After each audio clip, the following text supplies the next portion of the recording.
Hey there, it's Sarah, author, speaker, and advocate. Welcome to my YouTube channel. For those of you who have been here for some time, welcome back and thank you for your continued support. And for those who are new to the channel, if you like what you see here, please make sure to like this video as well as hit that subscribe button so that you never miss an update. Today we're going to start a new series on narcissistic partnerships so that you can know what to expect, what not to expect, and make sure that you conserve your energy throughout. So narcissistic partnerships tend to follow three distinct stages.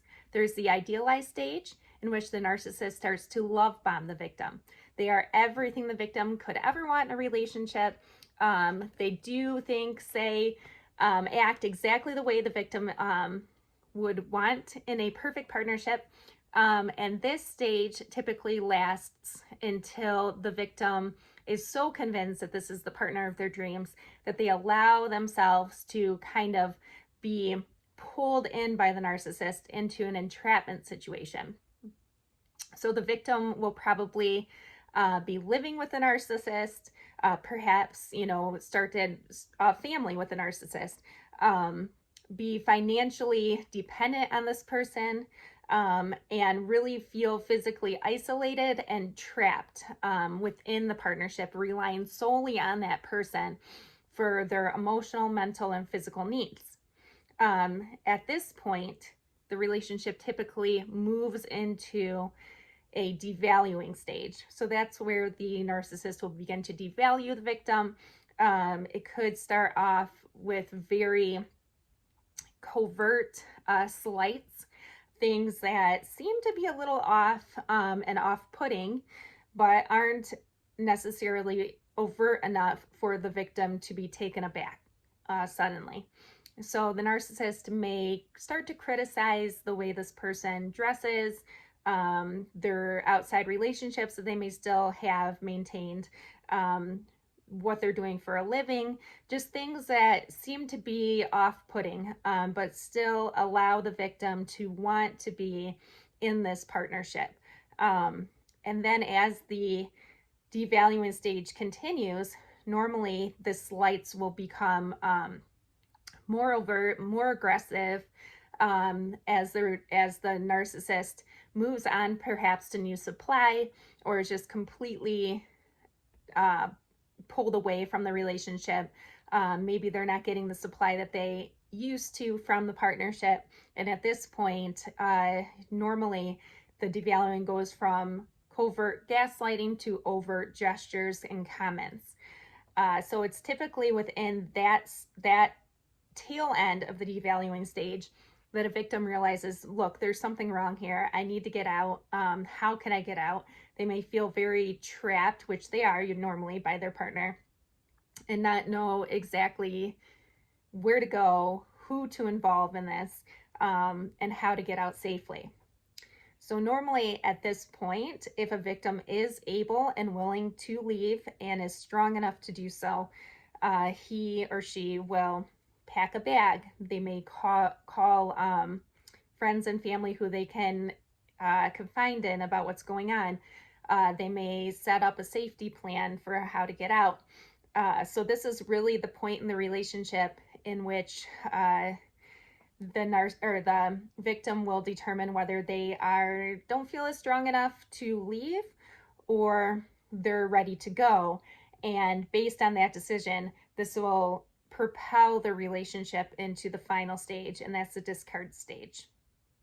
So if a victim is able to leave physically and mentally and emotionally able to, then they will go ahead, put those safety measures in place, and take off. Okay. If they're not able to, then they're going to, it'll get the wheels turning enough where they might come up with a plan for the future, and they, very much know that they're not ready to leave. So what happens in the discard stage is really determined primarily to how the victim proceeds. So if they're able to make a clean break and go entirely no contact with the abuser and refuse to come back, then that's wonderful. But that's normally not what typically happens.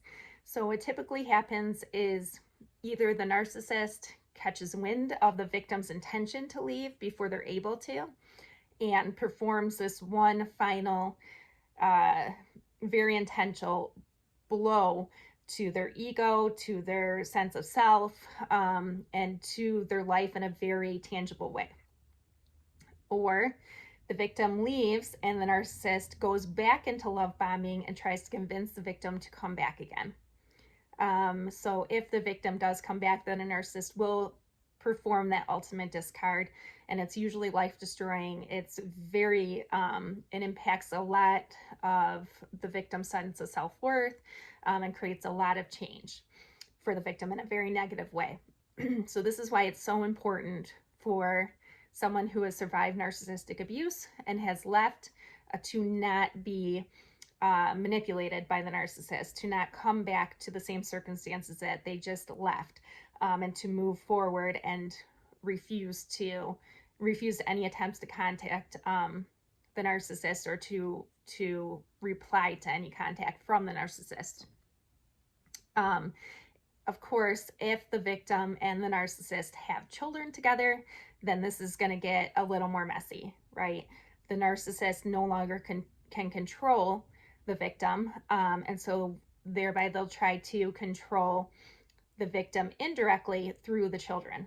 So the children essentially become pawns, and a narcissist can carry out this mission to make the children pawns for the rest of the children's lives, for the rest of the victims' lives, and therefore this very intentional